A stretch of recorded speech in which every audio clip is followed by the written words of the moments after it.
Welcome to Bite at a Time Books, where we read you your favorite classics one bite at a time. My name is Bree Carlile, and I love to read, and wanted to share my passion with listeners like you. If you enjoy our show, be sure to follow us so you get all the new episodes. If you want to see exclusive behind the scenes of our show, join our Patreon. We would also love for you to drop us a rating on your favorite podcast platform, and share our show with your friends. You can catch us on all the social medias at Bite at a Time Books. We are now part of the Bite at a Time Books Productions Network. If you ever wondered what inspired your favorite classic novelists to write their stories, what was happening in their lives or the world at the time, check out Bite at a Time Books Behind the Story wherever you listen to podcasts. Today we will be continuing The Time Machine by H.G. Wells. 13. The Trap of the White Sphinx. About 8 or 9 in the morning, I came to the same seat of yellow metal from which I had viewed the world upon the evening of my arrival. I thought of my hasty conclusions upon that evening, and could not refrain from laughing bitterly at my confidence.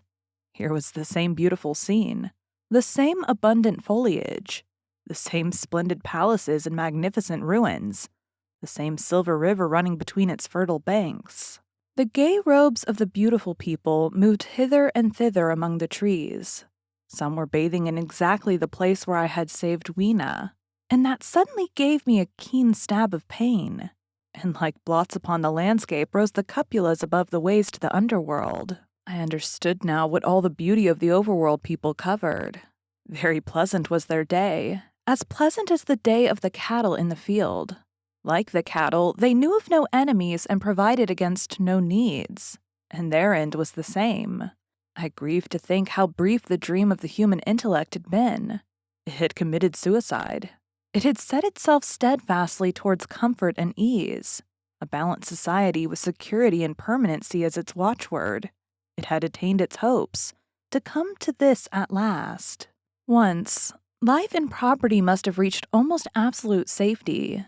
The rich had been assured of his wealth and comfort, the toiler assured of his life and work. No doubt in that perfect world there had been no unemployed problem, no social question left unsolved, and a great quiet had followed. It is a law of nature we overlook, that intellectual versatility is the compensation for change, danger, and trouble. An animal perfectly in harmony with its environment is a perfect mechanism. Nature never appeals to intelligence until habit and instinct are useless. There is no intelligence where there is no change and no need of change. Only those animals partake of intelligence that have to meet a huge variety of needs and dangers. So, as I see it, the upper-world man had drifted towards his feeble prettiness, and the underworld to mere mechanical industry. But that perfect state had lacked one thing, even for mechanical perfection: absolute permanency.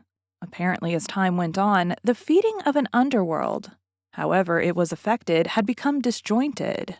Mother Necessity, who had been staved off for a few thousand years, came back again, and she began below. The underworld being in contact with machinery, which, however perfect, still needs some little thought outside habit, had probably retained perforce rather more initiative, if less of every other human character, than the upper. And when other meat failed them, they turned to what old habit had hitherto forbidden. So I say I saw it in my last view of the world of 802,701. It may be as wrong an explanation as mortal wit could invent. It is how the thing shaped itself to me, and as that I give it to you. After the fatigues, excitements, and terrors of the past days, and in spite of my grief, this seat and the tranquil view and the warm sunlight were very pleasant. I was very tired and sleepy, and soon my theorizing passed into dozing.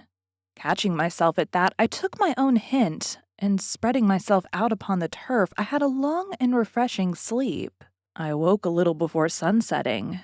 I now felt safe against being caught napping by the Morlocks, and, stretching myself, I came on down the hill towards the White Sphinx. I had my crowbar in one hand, and the other hand played with the matches in my pocket. And now came a most unexpected thing. As I approached the pedestal of the Sphinx, I found the bronze valves were open. They had slid down into grooves. At that, I stopped short before them, hesitating to enter. Within was a small apartment, and on a raised place in the corner of this was the time machine. I had the small levers in my pocket, so here, after all my elaborate preparations for the siege of the White Sphinx, was a meek surrender. I threw my iron bar away, almost sorry not to use it. A sudden thought came into my head as I stooped towards the portal. For once, at least, I grasped the metal operations of the Morlocks. Suppressing a strong inclination to laugh, I stepped through the bronze frame and up to the time machine. I was surprised to find it had been carefully oiled and cleaned. I have suspected since that the Morlocks had even partially taken it to pieces while trying in their dim way to grasp its purpose. Now as I stood and examined it, finding a pleasure in the mere touch of the contrivance, the thing I had expected to happen, the bronze panel suddenly slid up and struck the frame with a clang. I was in the dark, trapped. So the Morlocks thought. At that, I chuckled gleefully. I could already hear their murmuring laughter as they came towards me. Very calmly, I tried to strike the match. I had only to fix on the levers and depart then like a ghost. But I had overlooked one little thing. The matches were of that abominable kind that light only on the box. You may imagine how all my calm vanished. The little brutes were close upon me. One touched me. I made a sweeping blow in the dark at them with their levers, and began to scramble into the saddle of the machine. Then came one hand upon me, and then another. Then I had simply to fight against their persistent fingers for my levers, and at the same time feel for the studs over which these fitted. Indeed, they almost got away from me. As it slipped from my hand, I had to butt in the dark with my head. I could hear the Morlock's skull ring to recover it. It was a nearer thing than the fight in the forest, I think, this last scramble. But at last, the lever was fixed and pulled over. The clinging hand slipped from me. The darkness presently fell from my eyes. I found myself in the same gray light and tumult I have already described. Thank you for joining Bite at a Time Books today, while we read a bite of one of your favorite classics. If you enjoy our show, be sure to follow us so you get all the new episodes. If you want to see exclusive behind the scenes of our show, join our Patreon.